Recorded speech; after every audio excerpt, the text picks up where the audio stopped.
welcome back to Focus on Arts. I am Patrick Van Slyke. I am your host. You came back to see me. We all know it's true, so let's just admit it. Now, I was sitting at home the other day thinking of all the artists that I've interviewed on this show and helped to get their name out. And then I thought, why did I start this show? And then I remembered, oh yeah, it was to promote my stuff. And yet here we are, and we haven't even talked about me at all. And I'm the most interesting person here, Dirk.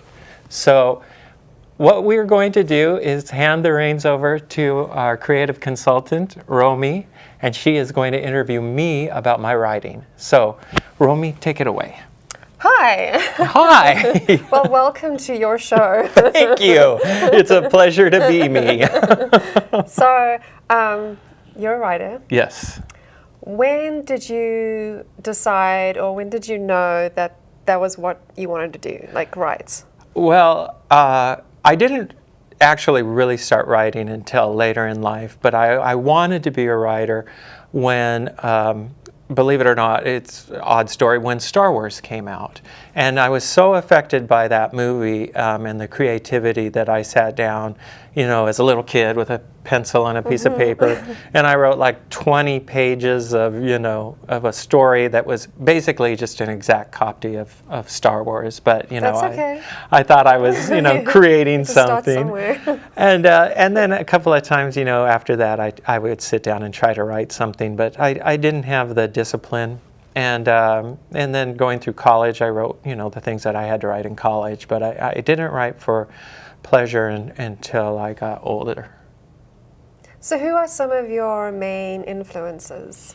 Well, my main influence, actually the person that got me into it was Stephen King. Okay. And I read the book It, and it was just terrifying. It was so scary, unbelievably scary, and the way that and the way that he could bring out that horror through the written word was incredible to me.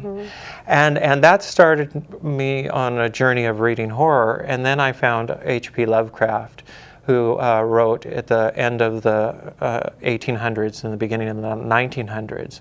And his writing, he was the first macabre writer. And he was amazing because he would write, it wasn't little, he would write on grand scales about gods and monsters, from other dimensions coming in. Wow. And he didn't spend a lot of time on description. He would just take you to the point and then leave you hanging. And it was really unique and very scary. And so I try to emulate him more than anyone, I think. Okay, so would you say that horror is your passion? Definitely. I mean, I've written a few things that were not horror, but the way that I write is I guess different than some people. When I decide to write, I just sit down and start writing, and whatever comes out, comes out. But I'm mostly interested in horror, I am a horror fan. I watch horror movies all the time, and I still watch like this, but through my fingers. I think we all do. I mean, yeah, over your right, head. yes, exactly, because I put myself so into it, I got it. And even B movies, and I've watched them all. You get like emotionally involved. Totally, yeah. I become one of the characters, and so if something's going to happen to them, it's going to happen to me, and that's the way I want it. I want that feeling of terror. I think that's the reason we go to horror movies. Oh yeah, definitely. is to be terrified, and so and that is what I like most. I mean, I've read, obviously other writers that people and been interested in stuff, but when I write, it's horror.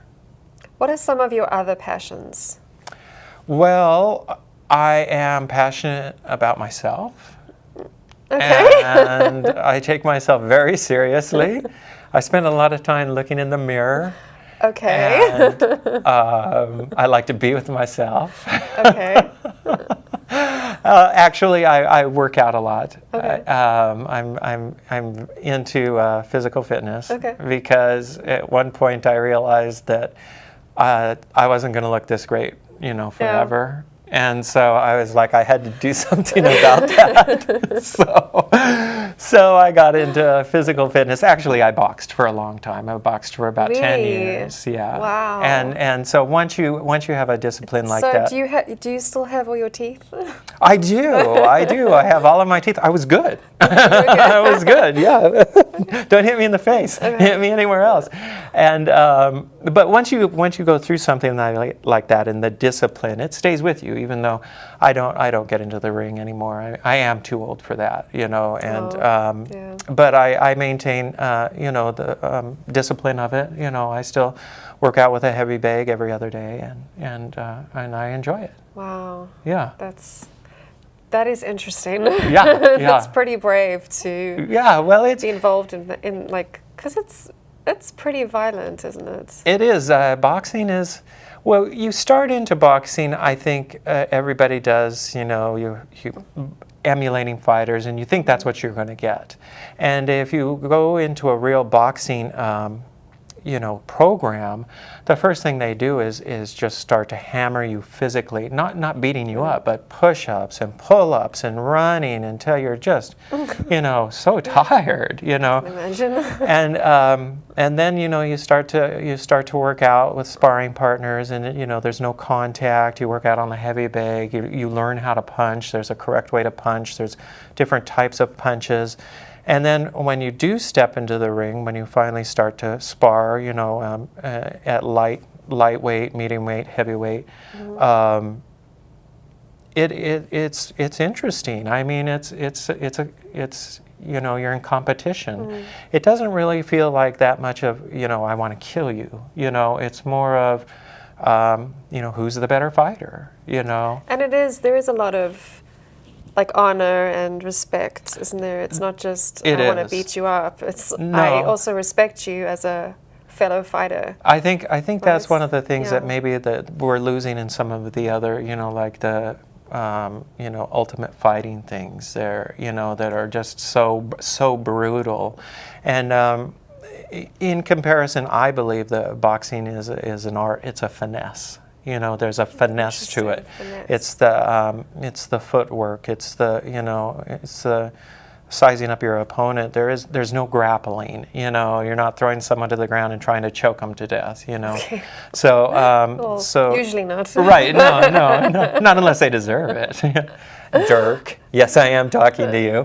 So it's great. You know, I enjoyed it. I wasn't great at it, but I was good at it. I never meant to go anywhere with it other than just use it as a discipline. And you know, initially it was just to protect myself, you know. Okay.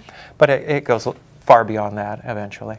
So. Okay, so you were born in Wyoming, right? I was, yes. What was childhood like for you? Well, I was born in a barn. Okay, and I figured. Yes, and I learned to ride a goat at a very early age.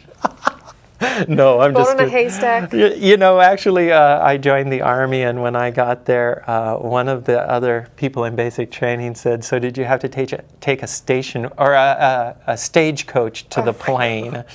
And so you get that all the time. It was a small town in Sheridan, Wyoming. There's mining, there's ranching, and there's the railroad, and that's, you know, that's basically it. And so everybody's involved in those things. It was a small town. It was nice. You know, there wasn't a lot of bullying. There wasn't, as far as I knew in high school, there was almost no drugs. Wow. You know, and that's pretty amazing. it was. I mean, you hardly ever heard about anybody beating somebody up. You know, and it was. And you had seasons. I mean, out here it's just one long season, and there you know, the trees turn colors, and then it snows, and you have a white Christmas, and it's beautiful, and then you have to get up at 6 o'clock, and it's 20 degrees outside, and you have to go to school, and that sucks, you know. But it was great. I'm glad I grew up there. I think that you know, I see the way things are out here, and you know, all the stuff we hear about schools nowadays. It's just horrible. You know, it's just like, where is the world? You know, it's like a story I would write, only worse. You know, and. Yeah. So, but it was fun. I liked growing up there. I go back and visit often. because I like the snow. So is most of your family still there? They're in there, and they're in Colorado. Okay. I have a brother and his family live in Colorado, and my sister, or they live in the city of Arvada. My sister lives in Denver, and go Broncos, yes.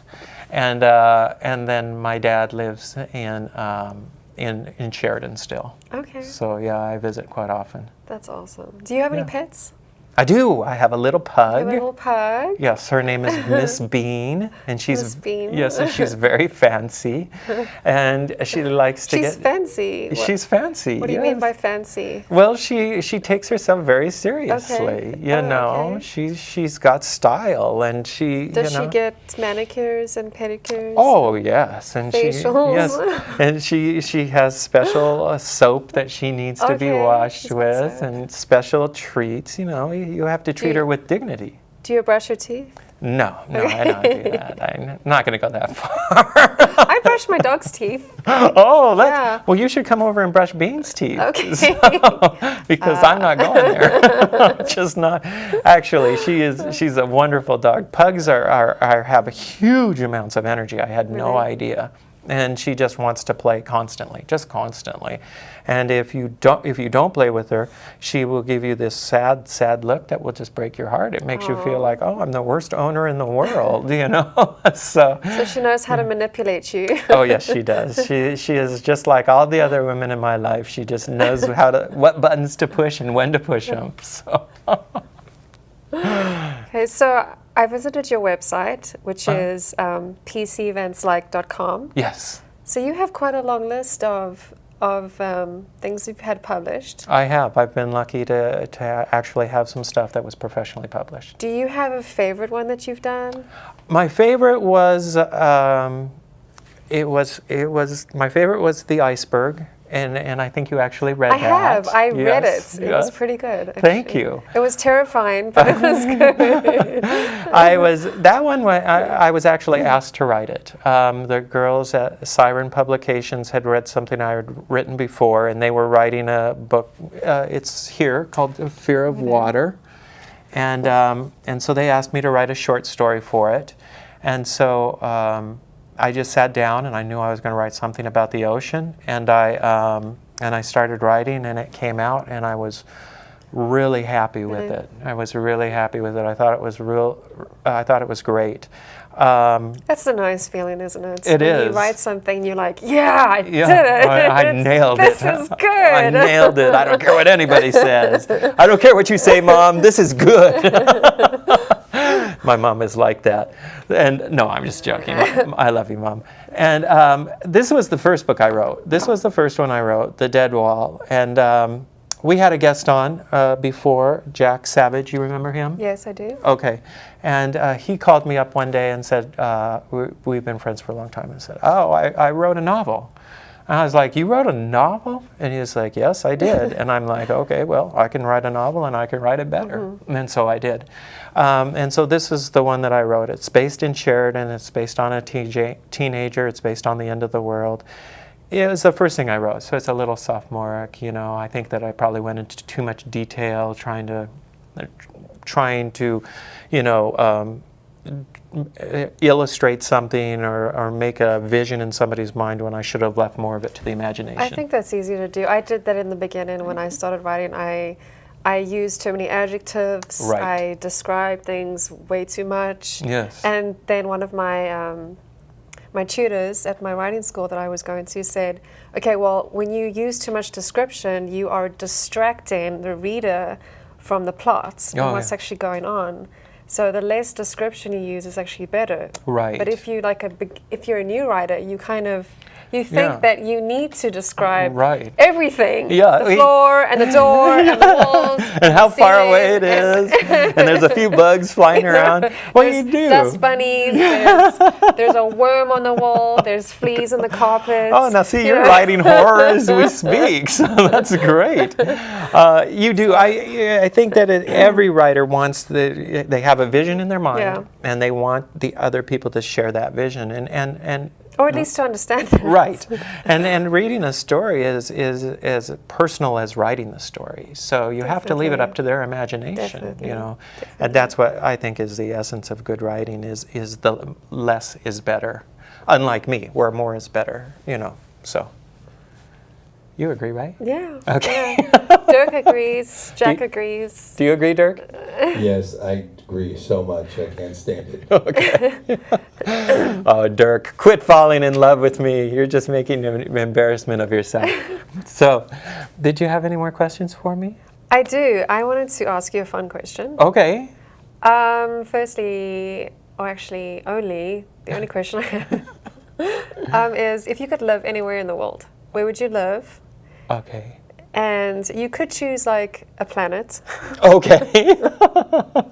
So anywhere in the world. Yes, you could say, you know, the moon, or you could say, I don't know. I would say that if I had my choice Turkey. of living anywhere in the world, and I've thought about this a lot because, you know, when I first wrote my novel, I thought I was going to be rich, you know, and have a lot of money and be able to live anywhere I wanted. So I've thought about it a lot. And That could still happen. yeah, probably when It's I'm not dead. impossible. But yeah, it's not outside the realm of not. possibility. But I think, believe it or not, I've never been there, but I think that I would like to live in England somewhere. Really? Yes, so everybody would have your accent, Aw, which is beautiful. Thank you. And the English do everything better than Americans. I'm sorry, I just said what we're all thinking. You know, we made a huge mistake when we fought the war for independence. We should have just, you know, stayed with the English. We would have so much more culture. Everything would be so much better. The English are awesome. I mean, they are, except for their teeth, they are awesome, right? Oh, come on. Everybody knows that the British have bad teeth. Isn't that right, Dave? That statement does not represent the policies of the station. It's true, but I would, and I know that everybody says that. I think that the weather there is supposed to be bad. You know, like a lot of rain and yeah, like, overcast days. Well, because I was in England briefly, and they say that if you blink, you'll miss summer. That's kind of true. Great. Well, I'm like you know. Maybe it's because I came from Wyoming. I like cold, overcast days. Maybe it's because I write horror. You know, those are the kind of days I love. You know, oh, I forgot to tell you about my other passion. Oh, what's your other passion? Christmas. Christmas. Christmas is my other passion. Yes, when I get my house, it was because it was the best time of my life as a child. It's what I remember the most. You know, putting up the Christmas tree. There was always a white Christmas and the presents around it, and believing in Santa Claus. You know, it was just so perfect, such a magical time. And when I have my own house in England, I'm going to have one whole area of my mansion be like a Christmas area. So whenever I feel sad or lonely, I'll walk down the hall to the Christmas area, and then I'll be happy again. That's awesome. Yeah, I think so too. And England would be a good place to do that. Yeah, I agree. Yeah. So that's my plans. Yeah. So you don't have dreams of a tropical island, or? No, I've been to Hawaii a couple of times. Oh, you have? I have, yeah. Okay. And I liked it, and it was great, but it was. It's not cold enough. No, it wasn't. Definitely wasn't cold enough, and not enough clouds. Not enough clouds. They said it rains every day. That's not true. I've been there twice now for like 9 days each time, and it rained like twice when I was there. So if they tell you it rains every day, they're lying. It's not true. And it was humid. You know, I'm not a humidity guy. It messes with my beautiful hair, and it wasn't cold enough. You know, it's just like here. So. I like, you know, colder temperatures and stuff like that. Okay. What was it like in Cape Town? It's very my tongue twister. The climate is very similar to California. It just doesn't get as hot. Oh wow. So, but it's very similar. Like we have mountains. We have the famous Table Mountain, and then Devil's Peak and Lion's Head next to it, and Are beaches. these things you're making up? That sounds like something you'd make up. No, it's actually called Devil's Peak and Lion's Head, which is next to Table Mountain. Oh, wow. It's sort of like on either side. That's something And I'm going to have to see. Table Mountain is completely flat. And then when the clouds like settle Oh, wow. on the mountain, it's like a tablecloth. Oh, wow. So they say that the tablecloth is on Table Mountain. Oh my God, that's so cool. Yeah, that's the. I'm going to look it up on the internet to make sure it's true because I don't believe it. Because it just sounds too awesome. That's No, all. it is awesome. Yeah, it sounds like. So it doesn't get as hot there? Does it get No. as cold there? It doesn't get. No, it doesn't. It snows on the mountain, Oh, but it's not. It doesn't snow like yeah. generally. Is it places. is it humid there? It can be. It Oh, can yeah. be, yeah. Because we don't get that much humidity here, but I don't like humidity. Me neither. I think it's gross. Anyway, so you know, I think we're done. Is there Okay. anything else that you? no, I wanna think share, we've covered most of my greatness. I can't think of anything that we've missed. I'm not like this all the time, really. You know, I'm just Yes. messing around. He's just. Yeah. Yeah. So anyway, but thank you very much for agreeing to interview me. Sure. So I think that it was a necessary thing, and it was a lot of fun. It was. And I've been trying to talk Romy into being my co-host, but she has questions about it. So I'm going to keep working on her. So I'm going to keep trying to. Anyway. Well, I'm just waiting for a bigger check. That's all. You're not giving me enough money. I know. I'm just make me a better offer. I have people. Breaking down my door. Hollywood agents. I'll have my person call your person. Yes. We'll figure it out. Yeah, okay. You just, she is. You have to bribe me more. Yeah. Money bribe me. talks. Money talks. That's right. It's all about the cash, the Benjamins. And you have to stop stalking me. Stop stalking me. It doesn't look good Yeah. for you. What else do I do? I don't have anything else to do. School hasn't started yet. I guess you're just bored then. So Yeah. you're You're the prettiest person I know. So. What about Dirk? Dirk's. No, anyway. Yeah, but we all know where that's going. What about you? Oh yeah. Oh yeah, Well, that's right. Jack is pretty. Jack is pretty on the inside. He's pretty. Jack's got pretty hair. Yeah, he does. He's the prettiest hippie I know. So anyway, that's all the time we have for today. I'm going to have so much time editing this one for sure. But Romy, thanks a lot for this, and I hope thank that you. we can come back and talk more about your writing and stuff about you, because you are so interesting. Anyway, that's it for Focus on Arts today. We are done. That's a take. Thanks a lot. And remember, once again, I do have your IP address. I know where you live. I will come to your house. So stay tuned, and we'll see you soon. It's true.